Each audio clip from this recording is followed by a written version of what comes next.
नमस्कार, आप देख रहे हैं TV9 राजस्थान। मैं हूं अम्बेश श्रीवास्तव। ये 8 PM शो। आज बात करेंगे अजमेर दरगाह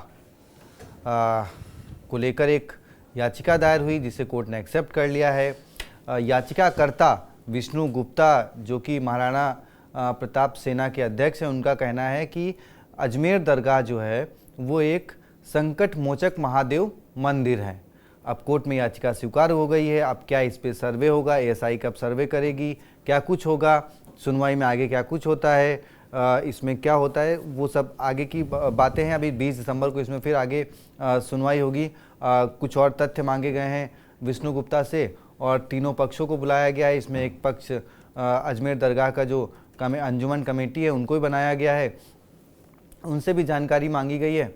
तो अब अजमेर दरगाह क्या वाकई में शिव मंदिर है और इससे पहले क्या क्या इस पे विवाद रह चुके हैं, और इससे पहले भी आपको याद होगा तकरीबन 1-1.5 महीने पहले हमने, जब इन्होंने सितंबर के महीने में विष्णु गुप्ता ने याचिका लगाई थी, तब उनकी याचिका एक्सेप्ट नहीं हुई थी, लेकिन उस वक्त भी हमने एक खबर करी थी।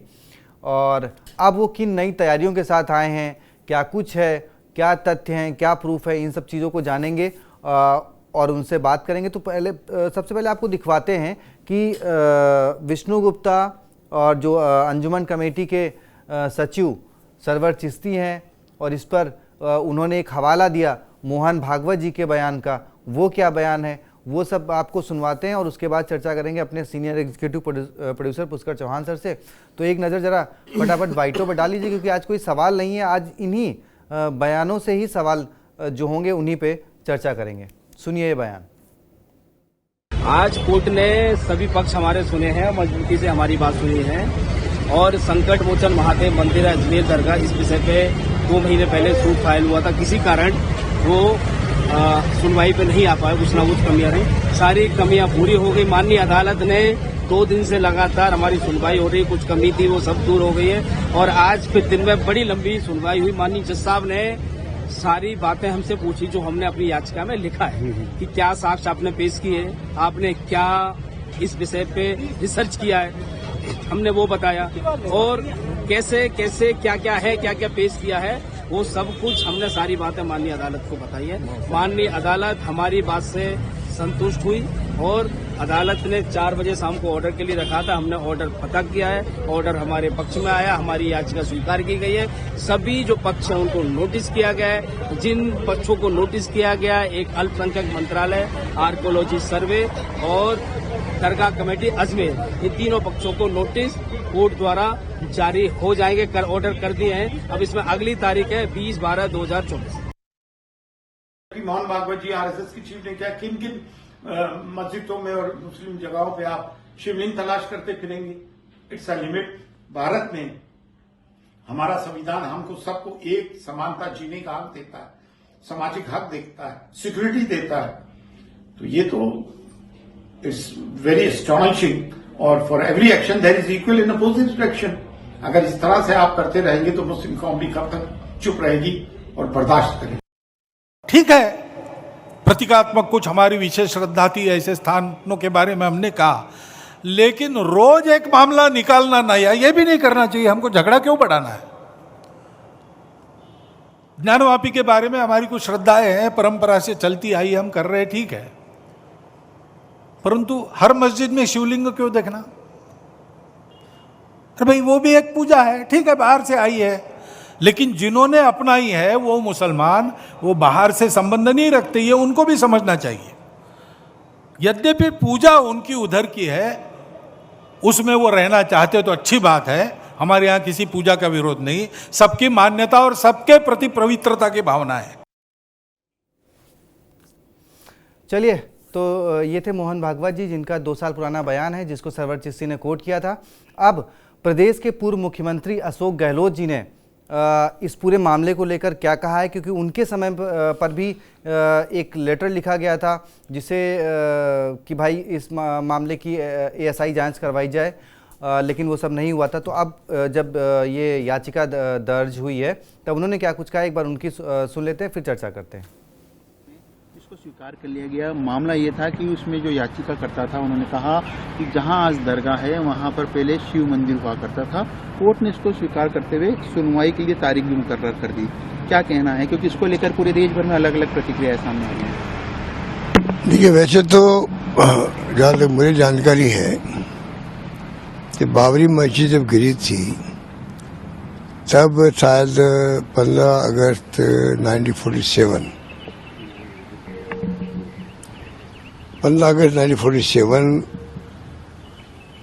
को लेके कानून पास किया कि जो धार्मिक स्थान है चाहे किसी भी धर्म के हो, उन सब धार्मिक स्थानों को 15 अगस्त 47 तक जो बने हुए हैं उस पर कोई क्वेश्चन नहीं होना चाहिए, शांति स्थापित हो जाए। और शांति स्थापित हुई भी है, 30-35 साल हो गए।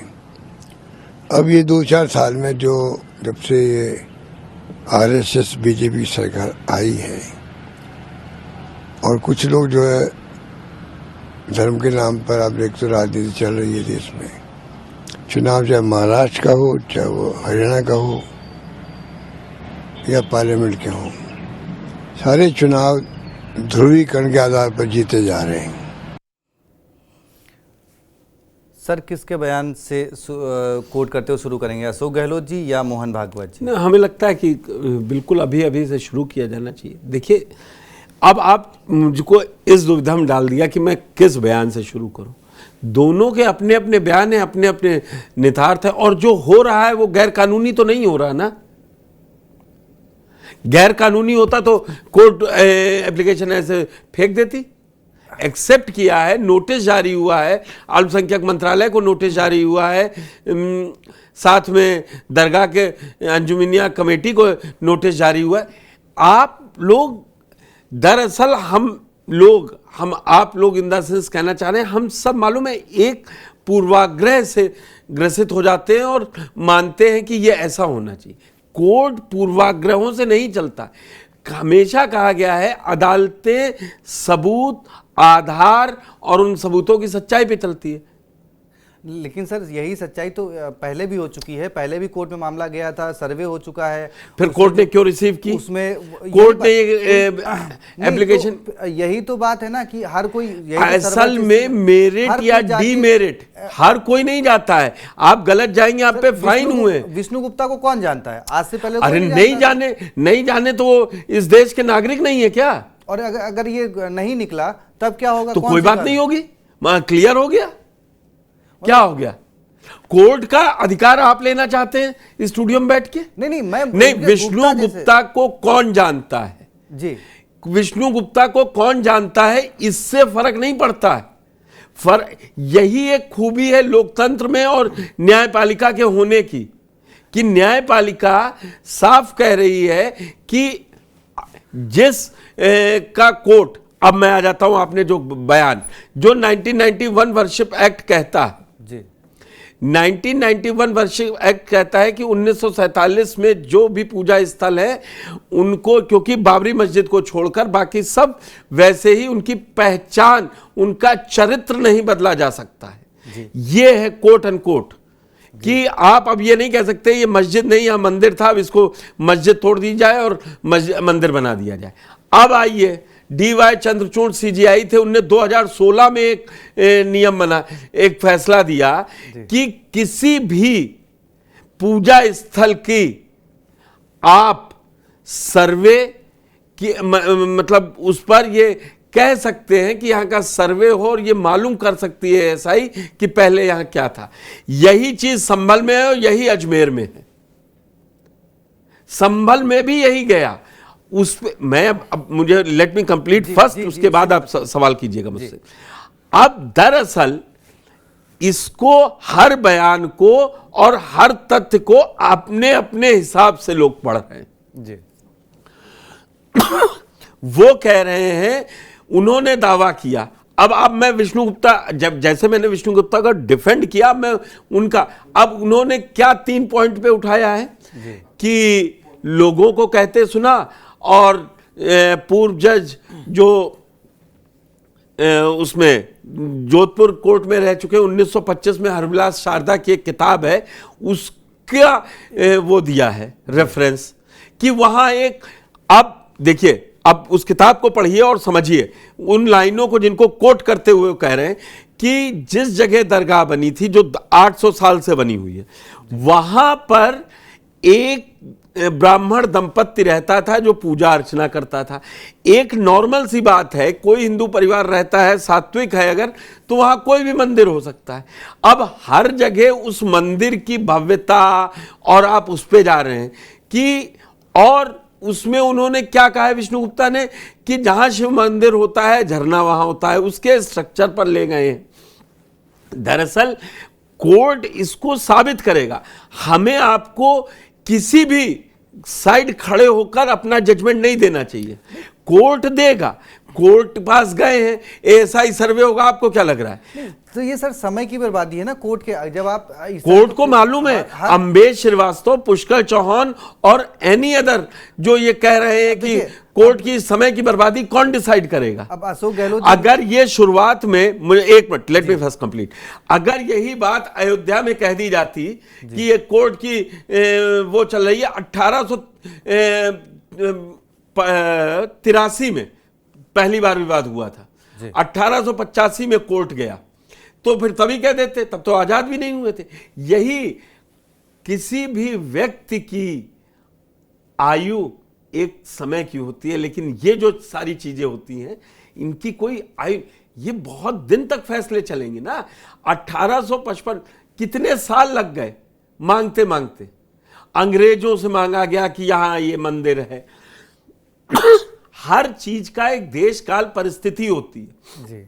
मैं ये सपोर्ट में कतई नहीं कह रहा हूं कि नहीं ये, और मैं इसमें निम्न मात्र भी नहीं हूं जो बताऊं कि इसमें क्या था, लेकिन देश कानून से चलता है। इसीलिए मैंने जो अशोक गहलोत ने बताया वो एक कानूनी रूप से था, उसका चरित्र नहीं बदला जा सकता। उन्होंने अपने सियासी फायदे के लिए आगे का जोड़ दिया कि जब से ये भाजपा आ गई, आरएसएस आ गया।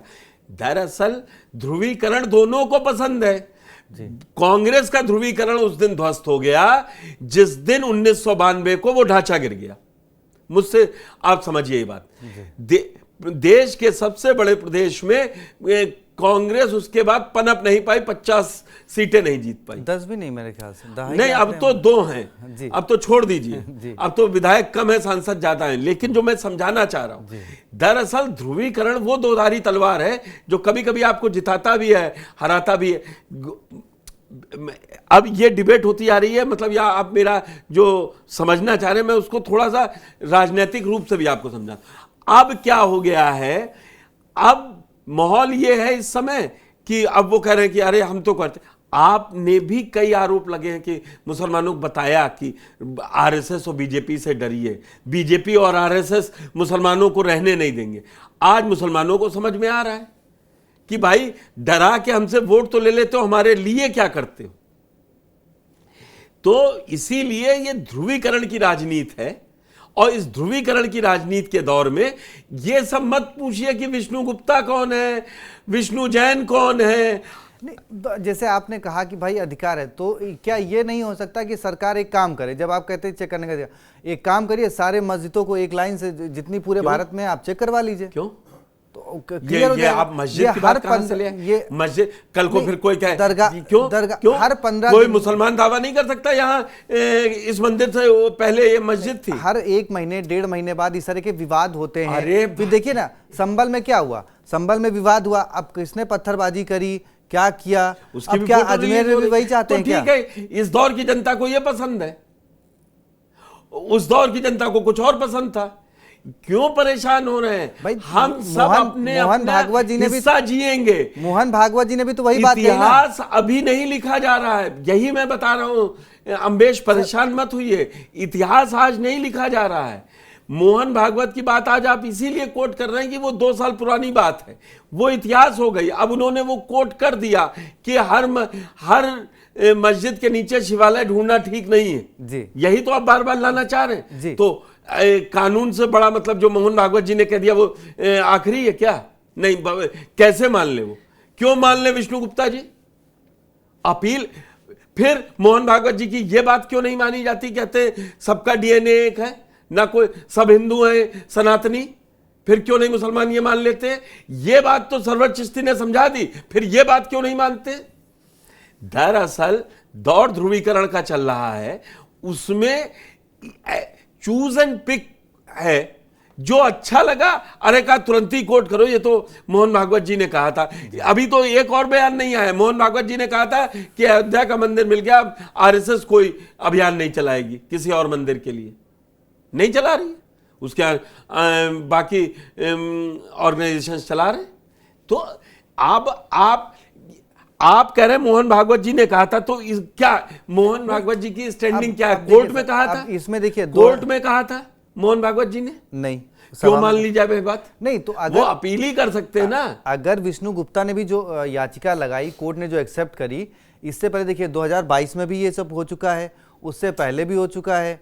मैं तो कोर्ट की उस पर टिप्पणी कर नहीं सकता। मैं कोर्ट और सरवर चिश्ती ने यह भी कहा, अंजुमनी कमेटी के एक और मौलाना साहब ने यह भी कहा कि ये देश को खतरे में डालता है। बात उनकी भी ठीक है कि इस मस्जिद में तो चादर मुख्तार अब्बास नकवी जी अल्पसंख्यक मिनिस्टर रहते हुए प्रधानमंत्री से छुआ के और उसको चढ़ाने भेजते हर साल आती है, तो वो एक अलग है।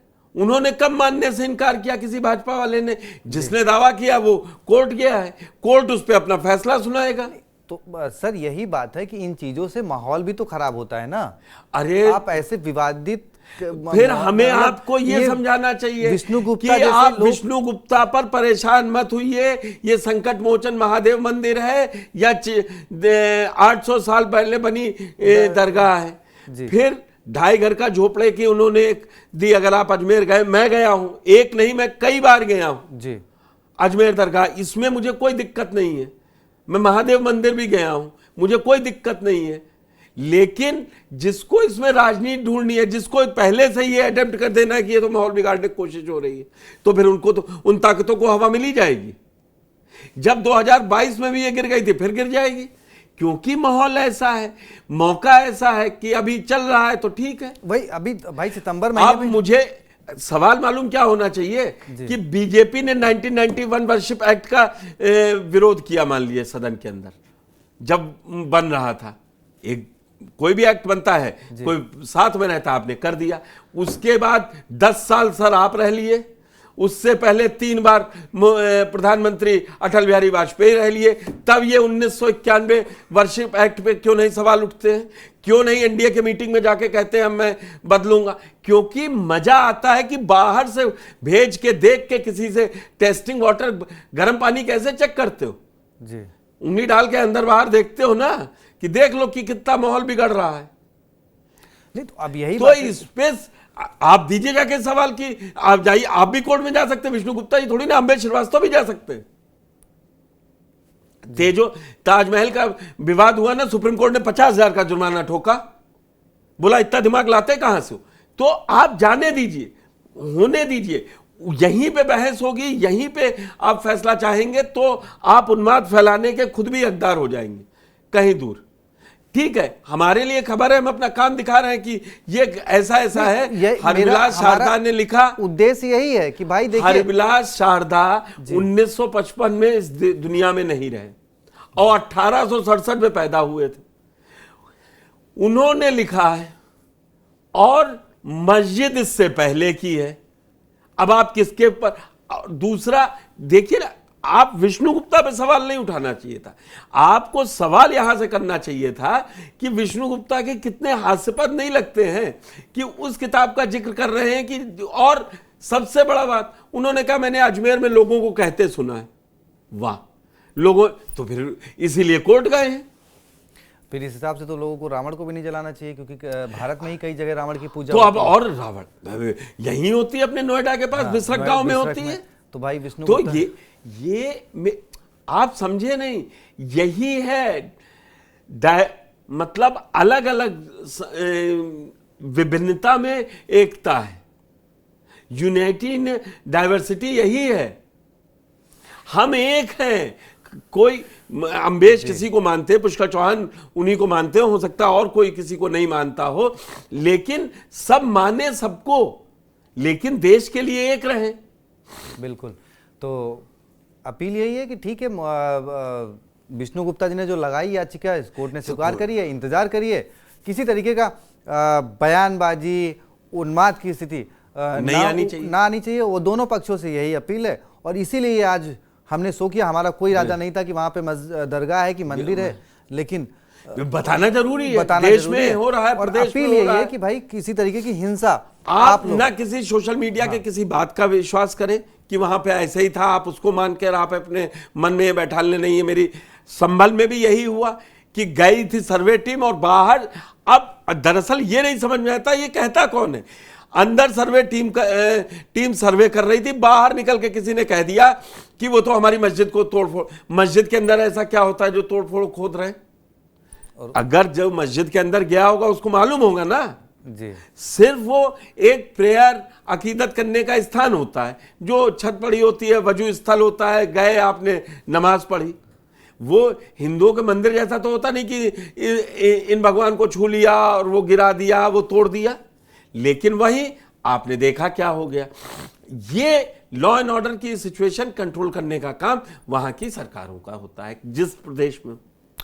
चलिए, तो मेरी तो अपील यही है कि भाई कोर्ट के इंतजार करिए, अभी सुनवाई होगी, क्या कुछ होगा, क्योंकि पहले भी कई बार राजनीति जरूर होगी और उस राजनीति में हमें आपको नहीं फंसना, लोगों को हमें आपको नहीं फंसना है, बयानों से दूर रहना है और बाकी कोर्ट के जो होगा हम भी एक्सेप्ट करेंगे। बिल्कुल। तो TV9 राजस्थान को सब्सक्राइब कर लीजिए, क्योंकि हम ऐसी सही जानकारी और आपके मतलब की चीजें ही आपके सामने परोसेंगे। कोई भी अफवाहों पर बिल्कुल ध्यान मत दीजिए। बहुत बहुत शुक्रिया, धन्यवाद।